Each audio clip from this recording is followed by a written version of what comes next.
నమస్కారం.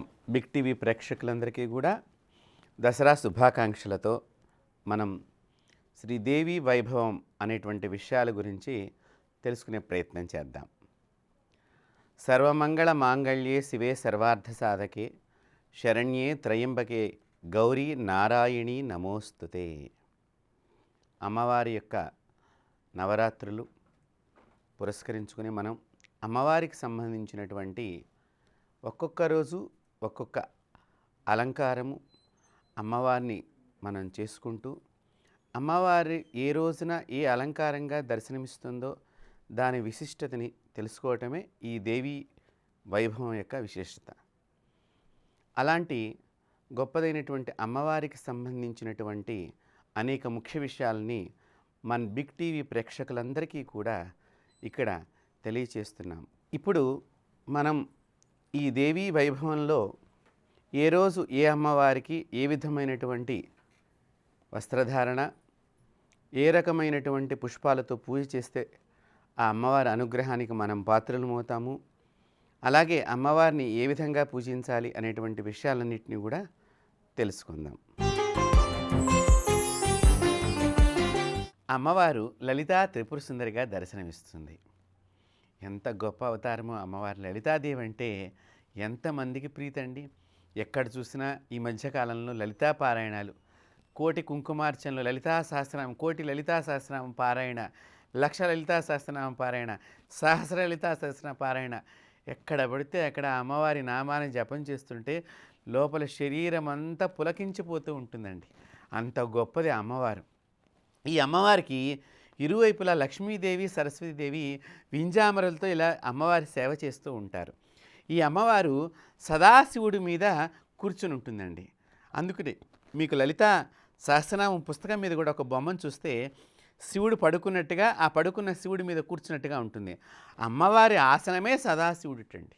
ఆ సదాశివుడి మీద కూర్చున్నటువంటి అమ్మవారికి 4 కోళ్ళుగా, ఒక కోడి విష్ణుమూర్తి, ఒక కోడి రుద్రుడు, ఒక కోడి శివుడు, ఒక కోడి బ్రహ్మదేవుడిగా ఉంటే దాని మీద సదాశివుడు అనే పలక ఉంటే దాని మీద కూర్చుంటే అలా కూర్చున్నటువంటి అమ్మవారికి ఇరువైపులా కూడా చూడండి, ఇరువైపులా లక్ష్మీదేవి, మనకి సరస్వతీదేవి దర్శనమిస్తూ ఉంటారు. ఈ లలితాదేవికి ముఖ్యంగా చెరుకు గడ ఉంటుందండి. ఒకవైపున పుష్పగుచ్చం కనిపిస్తుంది. ఈ చెరుకు గడని పట్టుకుని అమ్మవారి మనందరికీ కూడా దర్శనం వస్తుంది. ఈ చెరుకు రసంతో ఆ అమ్మవారికి అభిషేకం చేస్తే మనకి చాలా లాభాలు ఉన్నాయండి. దాన్ని ఇక్ష్వఖండము అని అంటాం మనము సంస్కృతంలో. ఈ ఇక్ష రసంతో కనుక మనం చేసినట్లయితే అభిషేకము, ఆ అభిషేక చేసినటువంటి ఆ చెరుకు జ్యూస్ని మనం తాగినట్లయితే కనుక శరీరంలో మొత్తం అంతా కూడా నరాలలో ఉండేటువంటి క్లాట్స్ అనేది ఏవైతే చెప్తున్నారో ఇప్పుడు అవన్నీ కూడా తొలగిపోతాయి. అయితే ఇక్కడ శరీరం కూడా తేజోమంతం అవుతుంది. అంటే చక్కగా ఒక బ్రైట్నెస్ లాగా వెలుగొందుతూ ఉంటుంది. అంతేకాదండి, ఈ అమ్మవారి యొక్క శ్రీమాత్రే నమః అనే నామాన్ని ఎవరైతే అక్షరలక్షలు, ఇప్పుడు లలితా సహస్రనామం కొన్ని సందర్భాల్లో చదవటంలో స్పీడ్గా చదివేయాలి, బాగా చదివేయాలనే ఆందోళనలో లోపల మనసు అంటే ఒక ప్రేమపూర్వకమైన ఆందోళన, అది కూడా కొన్ని తప్పులు దొర్లుతూ ఉంటాయండి. అలాంటివి మనం జరగకుండా చూసుకోవాల్సిన బాధ్యత మనది. కాబట్టి శ్రీమాత్రే నమః రాని వాళ్ళు ఎవరైనా ఉంటే కనుక ఆ రోజు శ్రీమాత్రే నమః అని ఎర్ర పూసల మాలతో కానీ, తామర గింజల మాలతో కానీ, రుద్రాక్ష మాలతో కానీ జపం చేసినట్లయితే లలితాదేవికి చాలా ఆనందం కలుగుతుందండి. అమ్మవారికి కూడా లలితాదేవికి చక్కగా మనకి లేత గులాబీ రంగు వస్త్రం అంటే చాలా ఇష్టం అమ్మవారికి. చక్కగా ఇంత పెద్ద బొట్టు పెట్టుకుని కనిపించే ముత్తైదువులంటే ఆ అమ్మవారికి చాలా ప్రీతండి.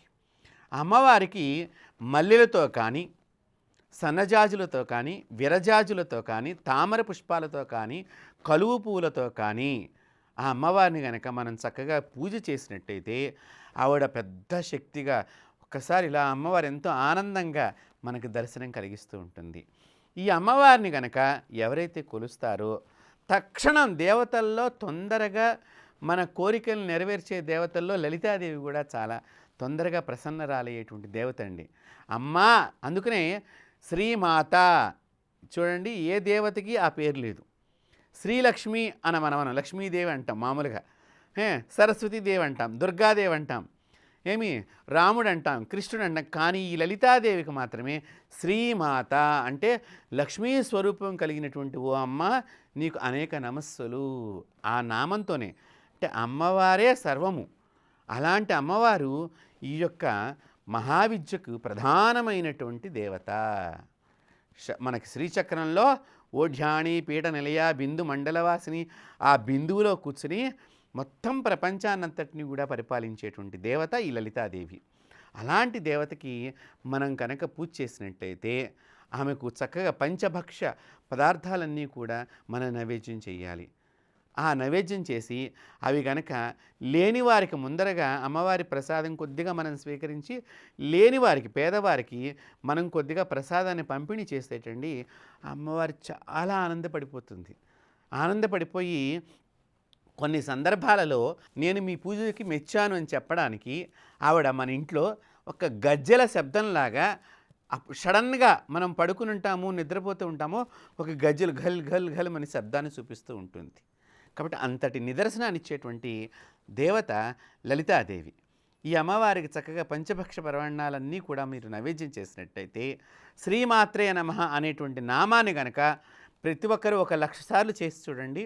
ఆ అమ్మవారి యొక్క నిదర్శనం మీ అందరికీ కూడా తప్పకుండా లభిస్తుంది. ఆ రోజున లలితా సహస్రనామం వచ్చిన వాళ్ళు కానివ్వండి, లలితాదేవికి సంబంధించిన మూలమంత్రాలు గురువుల దగ్గర నుంచి ఉపదేశం తీసుకున్నవాడు కానివ్వండి, కుంకుమతోనో ఆ కుంకుమ మంచిగా పసుపుతో తయారు చేసిన కుంకుమతో మీరు పూజ చేస్తూ, నేను ఇందాక చెప్పినటువంటి పుష్పాలతో సుగంధమైనటువంటి వాసనలు వెదజల్లే పుష్పాలు ఆవిడకి చాలా ప్రీతి. కాబట్టి అలాంటి పుష్పాలతో కనుక అమ్మవారిని అర్చన చేసినట్లయితే మీకు దర్శనం లభిస్తుంది, ఆ అమ్మవారి అనుగ్రహం కూడా కలుగుతుంది.